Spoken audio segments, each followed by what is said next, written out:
Lalaki mga katropa, gisikop human iyang gipusil. Ayang igagaw tungod sa 12,000 nga utang siya shabu. Bulsa. Hindi na kadaot ron katropang Philip. Kanila gay negosyo gali kag illegal. Og naaga na dispalkowa rabig yun ay kihay. O ito itong panahong digong nga daghan magitong nangamatay. Pero di masata na kay di masata makaingon nga gobyerno tong tanan. Ipasani na lang sa gobyerno. Pasangis gobyerno pero daghan sa nato katropang Philip giunay patay ilang mga kauban kaya no gipiyait. Ang uban katong mga di mo remit pati yun magyug kading shabu. Di ka mo remit may mag-ikiha kaya rin nga mo binikihay. Pamutana ni mga sudlan pa manggina mo. Amon, gimo ni nakadaglisod.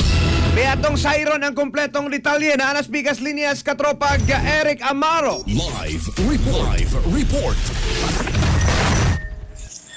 Mayog buntag pagbalik katong sadli katong Philip mga katropa na paslak na karon no sa selda sa Mabulo Police Station kining usa ka batanong laki human giunay niyag pusil ang iyang igagaw no kay matod pa tungod aning lalis lagi sa 12,000 ka pesos nga utang sa gituag ginadiling derogas ang paslak na karon sa selda sa presinto 4 Mabulo Police Station kining si certain Rico lang no Rico hingkod aga panuigon at diri ni sa may kinipog Lorega San Miguel apan itubo ning pag pamusil katong San Miguel Philip diri na ni sa area sa Mabulo Police Station no una ni ang biktima gra po sila naigo sa papangori si Ronald a certain Ronald katropag sanli pareha gid sila kinipong pilido po na sa suspitsado niya matod pa kining si Ronald kuani dali ni gida sa CCMC man sa maigo ni siya samad sa kining apapangig kumbaga katong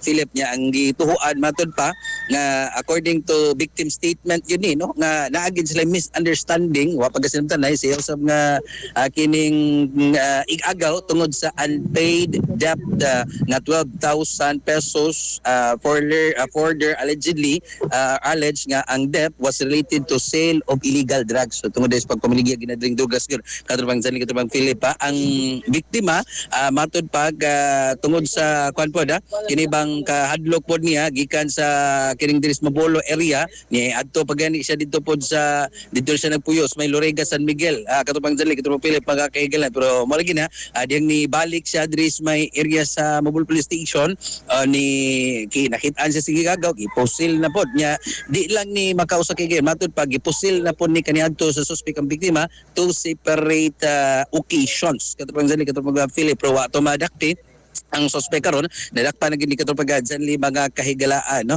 diin ang suspect dito ni nadakpan sa iyang pinuyanan sa sitio Agay ay Barangay Tejero siyudad sa Sugbo so tukmang kaso ang gihikay na karon batok aning suspitsado kisa nadakpan karon sa Mabulo Police Station o gipaslak na sa selda mga katropa. So far katong Philip mo nito kasigas gikan sa Mabulo Police Station mga katropa basta kapinsigitan di ay kape no nga kini pog marekomendar ginato ninyo mga kaigilan kay health is wealth o gamay ingon mga kaigilan basta kape ayon nang magpapitit yung kasing-kasing nervyoson mo makasakit din mo aritas kape nga good for the health yes to health coffee mga kaigilan Santo Plus Coffee Mix alang sa Digusang Pilipino para sa Pilipinas yung katropa Eric Amaro XFM News. XFM report. Santon Plus Gold, mapalit sa mga butika sa inyong lugar.